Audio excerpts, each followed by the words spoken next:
Root causes versus symptoms. I know, not much is ever discussed about this, and I want to empower you to know the difference so that you can be your best advocate. So, listen in. Welcome to Holistic Health Made Simple. Are you tired of chasing fad diets and endless workouts? Frustrated and confused by the conflicting advice on health and weight loss? Well, you're not alone. I'm Jolene, a nutritional therapy practitioner, and I'm here to guide you on a different path through holistic wellness. Together, we'll blend ancestral wisdom with scientific principles, making health and weight loss a reality. Say goodbye to yo-yo dieting and hello to simple, individualized steps that will help you reach your goals. Let's explore the power of healing your gut, optimizing your metabolism, and embracing whole foods. Ready to make that personalized wellness a reality? Let's get started on your journey to real health. Hey there! Today I am diving into a subject that is near and dear to my heart. When I say heal the gut, boost the metabolism, and find real health, my goal is always to help you find that real health. Real health is not a band-aid for the symptoms you're dealing with, but searching out and addressing the root cause behind them. Oftentimes, we don't even realize that there is something deeper causing those symptoms we're dealing with. In the holistic health world, treating the root cause is praised highly. It is what you are supposed to do as a holistic doctor, as a holistic nutritionist. You're supposed to go after that root cause. And then, for some unknown reason, treating a symptom is frowned upon. It's looked down upon. But like in a garden, a tree benefits from having both the roots and its branches tended to. So in life, we actually want to tackle both. We want to relieve the symptoms and then address the root cause. We can do it simultaneously. But what exactly am I talking about? What triggered me to talk about this today, I will use as the first example. I read a plea on the local In Search Of page for a dermatologist to remove some skin tags. Seems benign enough, correct?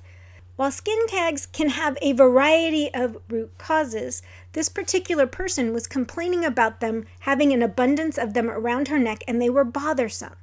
Now, skin tags specifically around the neck area is a sign and directly tied to insulin resistance. Whether that has turned into full-blown type 2 diabetes or not, that's not the matter. It is a sign of insulin resistance. So there's something more going on there. Now, going to the dermatologist to get them removed so she feels better, she's not as self-conscious, that's awesome. But the dermatologist is not going to send her to her primary doctor to deal with what's going on and what caused them in the first place. It's only going to deal with the symptom. That's where we need to make this shift. So let's first explore the key differences between root causes and symptoms. Root causes are the underlying fundamental reasons that we have this problem or this symptom. They are the why behind the symptom. They're often hidden and not obvious and requires a lot of digging deep to find where they started, what the origin is. And oftentimes they have several moving parts. So sometimes the symptoms shift. So finding that root cause of what's going on is so important. While symptoms, on the other hand, are visible, they're tangible. We can see them, feel them. They're easily identified. They are the what of the issue, but oftentimes we think they are the issue. They vary and can change over time, and they're reoccurring. If we do not get to that root cause, these symptoms will just keep reoccurring. So we really need to get to the root cause to alleviate the symptoms for the last time. Otherwise, they're just going to keep coming back. It's important that we learn that symptoms are our physical manifestation of an internal problem. This is the only way we can effectively address the problem. The symptoms are drawing our attention. They're telling us, hey, something's not right. We need to find we need to find what's going on. We need to find a solution so that we don't get them coming back. So we need to dig deeper. Figure out what's underlying, what's causing this. And I realized that even this explanation can seem like empty words that are hard to understand. We know we can't sleep, we gained weight, we have a rash. We know that, but we don't know how to dig a little deeper. The best way to explain the concept of digging deeper, or the difference between symptoms and treating the root cause, is some more examples. Like I explained the diabetes one, but that was more of the symptom is an example of a deeper cause. But let's take something like acne. We've developed acne. It's annoying. It's embarrassing. It could be a teenager. It could be an adult. It doesn't matter when. So we've got these acne pimples all over our face.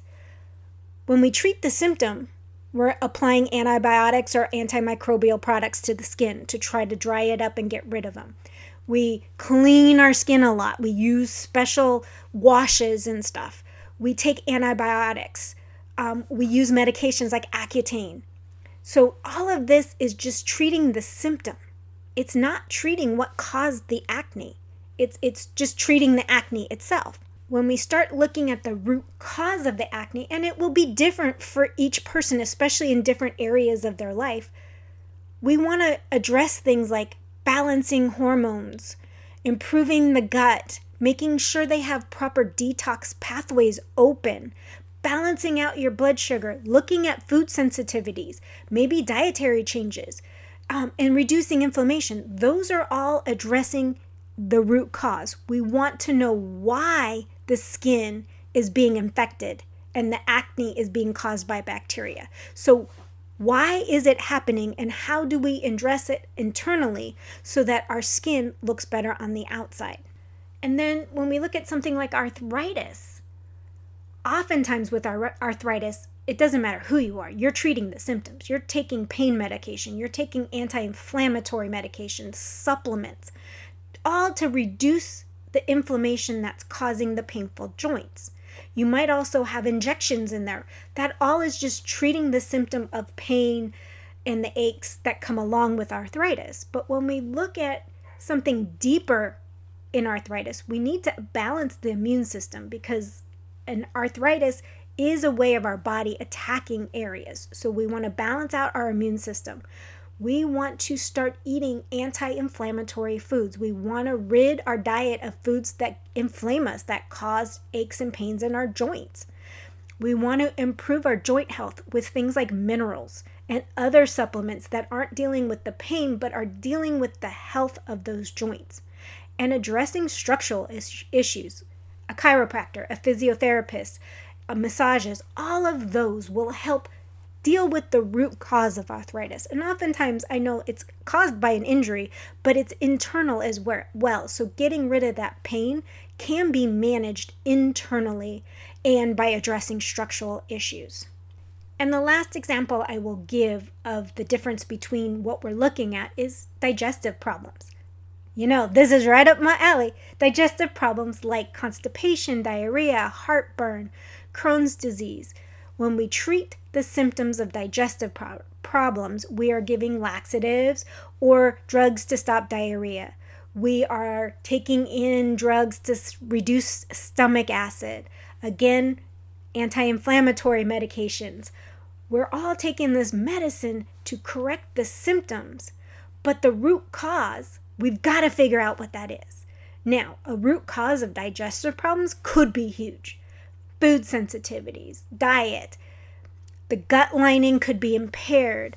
Your gut microbiome might be out of balance. We take things to reduce our stomach acid when oftentimes we have low stomach acid. Our mental health is tied to our gut health. So seeing if there's something there that's connected. And again, balancing our immune system. Our immune system keeps everything balanced out. So we want to improve by looking deeper inside of us. What foods can we eat or remove to make us feel better? And that goes across the board for any symptom. You know, I lied. I'm going to give you one more example that maybe hit close to home. Think of a cold. You take medicine for a cold, right? You take stuff to help make your cough more productive, to get the phlegm up, to dry out your nose, to get the headache away. That's all treating the symptoms. It's actually not addressing the cold itself. It's making you feel better. Addressing the cold itself is things like vitamin C, working on your immune system, starving the cold or feeding the cold. I always forget which one it is, but getting your body the nutrients it needs for your immune system to fight off the cold. All those cold tablets you're taking aren't doing much of anything, but making you feel less of the symptoms of that cold. And if you notice, there is a reoccurring theme. It is eat foods that make you stronger, less inflamed, a balanced immune system, and remove the foods that are causing you issues. It all boils down to what we eat when we come from a holistic perspective. Are medications good or bad? They're neither. If you need them, they are perfectly fine. But start addressing the underlying issue as well. Get to the bottom of what's going on. We often throw medications at autoimmune conditions without ever tackling gut health. We know they all have a tie to poor gut health or an imbalance inside the gut, yet we never address it. We throw medications that maybe throw things out of whack even further. So the next time you feel off kilter or you have symptoms, take a step back. Not saying don't deal with the symptoms, definitely deal with the symptoms. But at the same time, dig deeper. Find out what you can do or can remove that will prevent those symptoms from coming on stronger or coming back and getting to that root cause so that you are finding true health. That's what I do, help you find true health. It's not that easy, I know that, but take it one day at a time. And if this was at all helpful, or if you have any questions, one, if it's helpful, share with a friend or leave a review. If you have any questions, scroll down below in the show notes and leave me a SpeakPipe message and I will get back to you and answer your question. Until next time, friends, I will see you. Bye. Thanks for listening in today. I hope you got some nuggets to take away on your health journey. Remember, this podcast is for educational and entertainment purposes. No medical advice is being given. By listening to this podcast, you agree to the full disclaimer, which is linked in the show notes. You can stay connected to me by joining the newsletter at holistichealthmadesimple.com, where I share additional tips and tricks weekly. Once again, thank you for being a part of my community, and until next time, have a blessed day.